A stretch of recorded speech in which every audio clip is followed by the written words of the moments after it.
Yo, what is going on, everybody? It is SoCalExploring back with another video, and today marks the last day that I'm uploading an HHN 2018 update video. Yes, guys, today's a good one though. I promise you, today's a good one. Today's actual interest. Today we are talking about HHN, or let me rephrase that.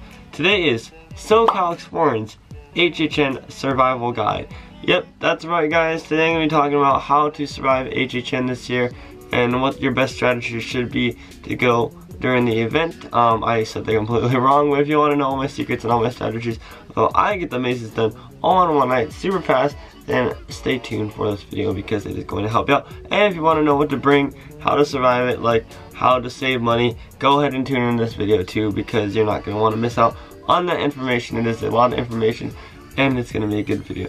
That being said, let's hop right into the Horror Nights video. So rule number one is you always want to get there early. No matter if you're doing early entry, no matter if you're doing opening ceremony.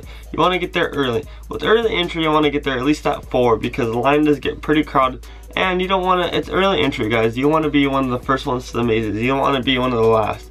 So if you get there late during early entry, say at like 5:30 and they already let people in, you're going to be lost to the mazes. There's already going to be lines. So like, what's the point of it being early entry? You know, you want to be the first ones to that maze. So I highly suggest getting there early to early entry and waiting there outside the gate. Thing with opening ceremony is you have to wait at least 2 hours before. So you have to get there around 4:30 to 5ish and wait off to the side by Water World. That's where they gated off for opening ceremony, and then they walk you to the actual opening ceremony part, and then you get to experience it. But you do have to get there 2 to 2.5 hours early. That's just the way it is because there's so many people waiting for opening ceremony. There's so many people wanting to do it. I know in 2016 I had to wait at least 2.5 hours early to actually get the front of opening ceremony, and that was on a Saturday.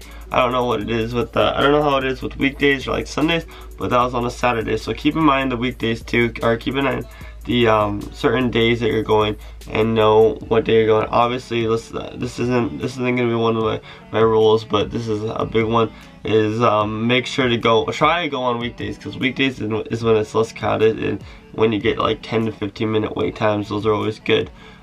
As for Stranger Things goes, it's still gonna be an hour wait, but when you go on weekdays, it is a lot better, and it will help you to your advantage a lot more, in my opinion.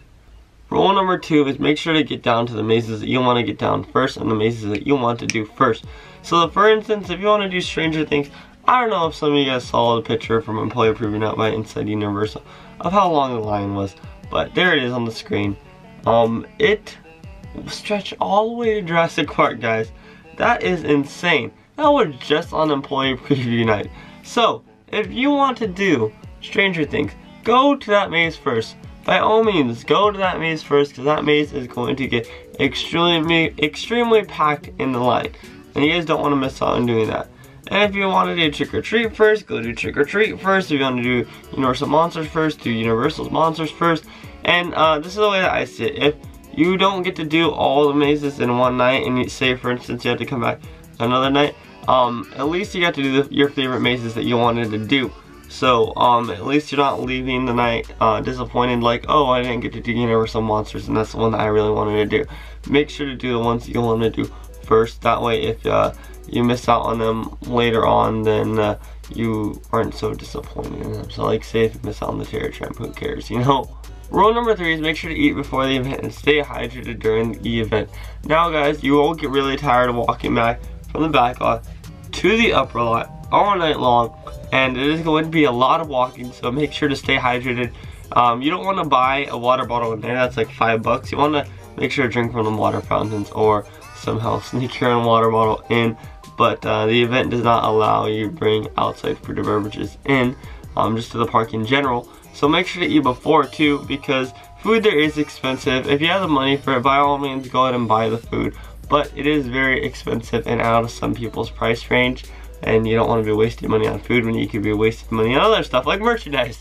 But yeah, guys, I highly recommend don't go buying food at the event. Make sure to eat from the outside, and make sure that fills you up all night until later on when you can eat later.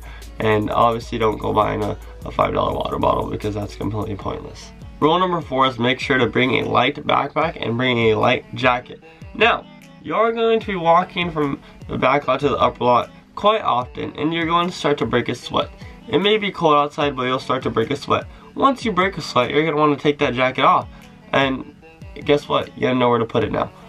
So that's where your light backpack comes in handy, because you're gonna stuff your light backpack with stuff like portable chargers and stuff like that, and you're gonna want to put your light jacket in there, and it's still, you're not gonna want it to be heavy on your back, so you won't sweat even more. So make sure to bring a light backpack and bring that light jacket to go on and put in your backpack. And I highly recommend it, because sometimes it'll be cold, sometimes it'll be hot, depends on how much you're walking and depends on how much you're doing during the actual night. So that's one of my big recommendations to you guys. Rule number 5 in the mazes, make sure to keep the line moving, guys. Keep the line moving in the mazes, because it gets really annoying when you have the people that are caught up standing there just looking at the scenes, or just standing there looking, or grabbing onto people. That's another thing, don't grab onto people, guys. Grabbing onto random strangers in front of you really kills the event, and it really kills the event for other people. A lot of people just want to enjoy the maze, and obviously you can walk slowly through the maze, but don't just stand there and stare and hold up the whole line, because that really sucks when you hold up the line for other people behind you, and nobody wants that. Everyone just wants to experience the maze, go through, enjoy the scenes. So obviously just don't be a dumbass at the event. That's basically the bottom line. Rule number 6, I believe. I mean, like, I don't know if I just skipped a number or not, but who cares? We're gonna start with number 6. Make sure to go with the right friends. If you're going with friends, make sure to pick the right friend group. You don't want to have someone that's gonna split the group or be like lame one night and just like hate everything and be controlling all night. You want to go with the flow, and you want to be with good friends who are gonna be there to have fun, who are gonna be there to make cohesive decisions on what mazes you guys do next. So make sure to go with the right friends, because if you don't go with the right friends, you're going to have an absolutely terrible night, as I did in HHN 2017 opening night. We had a group of like 16 people, and it was absolute hell for me. So I highly recommend bringing the right friends to the event this year. Number 7, which is the most important one, is just have fun, guys. Don't be the annoying teenagers that go up to the scarecrows and like, oh, you don't scare me, all this stuff. Just have fun with it, guys. Have fun getting scared. Have fun seeing the sets. Have fun seeing the scares. And have fun watching this show, even though Jump Monkeys isn't that good. But have fun with everything, guys. I'm serious. This event really brings out the passion in people for horror, as it does with me. You'll see in the opening night vlog on Saturday that I will be so much more happier and so much more passionate and like excited in this vlog, because I do love horror and it's so much. It has such a good place in my heart, and bad or good, we all love the event no matter what, if you're a Horror Nights fan. So enjoy the event, have fun. With that being said, guys, if you liked the video, make sure to give it a thumbs up down below. And if you're new to this channel, hello, my name is SoCalExploring, doing Horror Nights videos, doing Scary Farm videos, doing Dark Harbor videos, doing Fright Fest videos. All the good hot stuff is coming this season, guys, so make sure to subscribe if you aren't already, and if you are subscribed, make sure to click that bell button to be notified every time I upload a new video, and be one of the first ones to interact with my videos as soon as they go up. Make sure to follow the SoCalExploring Team down below, all helping me build this brand. And make sure to check me out on Instagram and Twitter at SoCalExploring7 on Instagram, at SoCalExploring on Twitter. I do need I need quite a few more Twitter followers, because I only have 100 on there, and like on Instagram I have like 2,000. Obviously on here I almost have 800, so it's kind of a weird mix. But definitely I use Twitter a lot, so make sure to go check me out on Twitter at SoCalExploring. And last but not least, positivity is key. Jump over those negative barriers in life. Don't let anyone stop you from that goal that you want in life, because if you let people stop you, you're gonna regret it for the rest of your life. I love you all. Make sure to keep on exploring parks. Peace.